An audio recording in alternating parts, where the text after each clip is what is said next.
All right, welcome back, everyone. So, last time we left off with that stunning final line from Al-Farabi's prayer, this incredible request to have his will totally aligned with the divine.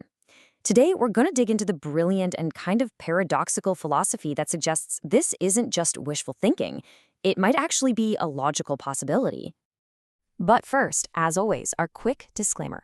This is a translation of conversations with Iranian philosophers, so some details may not be perfectly conveyed. We do apologize for any discrepancies.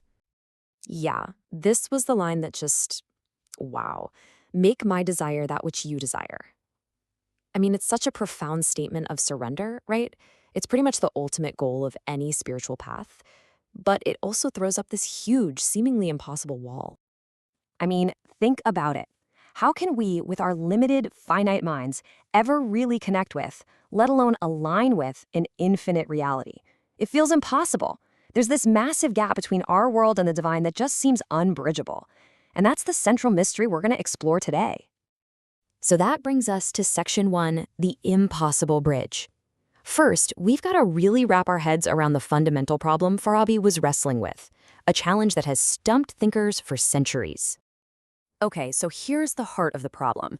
We're stuck in time, right? We're physical beings, our thoughts, our bodies, our entire lives, they all have limits. But the divine reality Farabi is praying to, that's eternal, it's unlimited, it's completely outside of all those rules. So the big question is, how on earth do you build a bridge between our finite world and that infinite one? Is a connection like that even possible?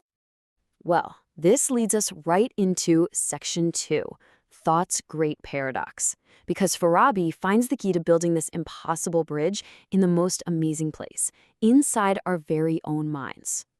He comes up with this incredible, almost riddle-like statement: thought thinks more than thought. Now, what in the world does that mean? I know it sounds strange, but this little phrase is the absolute key to unlocking his entire argument. Let's unpack this paradox a bit, because it's a real mind-bender. Look at our own thoughts. They're finite, right? They're happening inside a physical brain, stuck in the flow of time.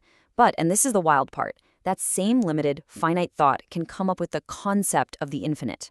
We can actually think about eternity, about a reality with zero limits. That's the paradox right there. Our little, finite minds can somehow hold this massive, infinite idea. So what's the big deal? Well, in Section 3, An Echo of Infinity, we're going to see how Farabi takes this paradox and turns it into a powerful argument for a higher reality. So let's walk through his logic, step by step.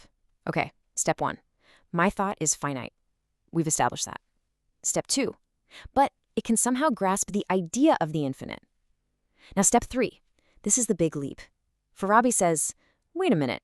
That idea of the infinite couldn't have just come from my own limited mind. You can't just create something infinite out of a purely finite tool. So what's his conclusion? Step 4. The only way we can have this idea is if it's an echo, a signal coming from a real existing infinite source. Our very ability to even think about God becomes the proof that God exists. Okay, that's pretty amazing. Our minds have an echo of the divine inside them. But that's still a very abstract idea, right? How do we make that connection real, tangible? Let's move on to Section 4 and see how Farabi builds the human connection. See, for Farabi, this isn't just some mental exercise. He argues that for this connection to work in the real world, it needs a living, breathing conduit, a person who fully embodies that divine link and can guide the rest of us. He calls this figure the perfect man, or in the language of this tradition, the imam. The logic here is that we are incomplete, and we need a bridge to the divine, and that bridge is a complete human being. And you know, this totally flips the script on a concept like intercession or shafa'at. This isn't about asking a holy figure to put in a good word for you. No, Farabi's take is so much deeper. For him, it means connection. It's the act of attaching our incomplete, kind of deficient selves, our naqis, to the perfect human who is already plugged into the divine source. It's like plugging into the main power grid through a perfectly wired transformer. So we have the paradox of thought, the logical proof, and the need for a human connection. But what's it all for? What's the point? That brings us to our final section. Section 5, Wisdom's Final Purpose, where it all comes together. The goal of all this isn't just to know stuff, it's to be transformed. In his prayer, Farabi asks to be saved from the material world of division, this world of separation and conflict.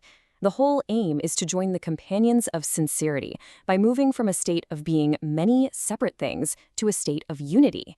Really, the ultimate purpose of philosophy and prayer is the purification of the soul. And how do you achieve that purification?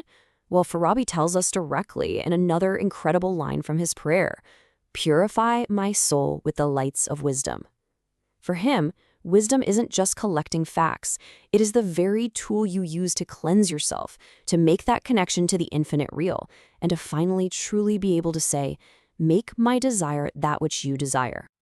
So that's where we'll leave it. Farabi's whole system, when you boil it down, is built on connection, the mind connecting to the idea of infinity, and the individual connecting to the perfect man to reach the divine. It leaves us with a really tough question, something to chew on. If the path to truth really needs this kind of profound connection, what does it mean when we try to find it all by ourselves?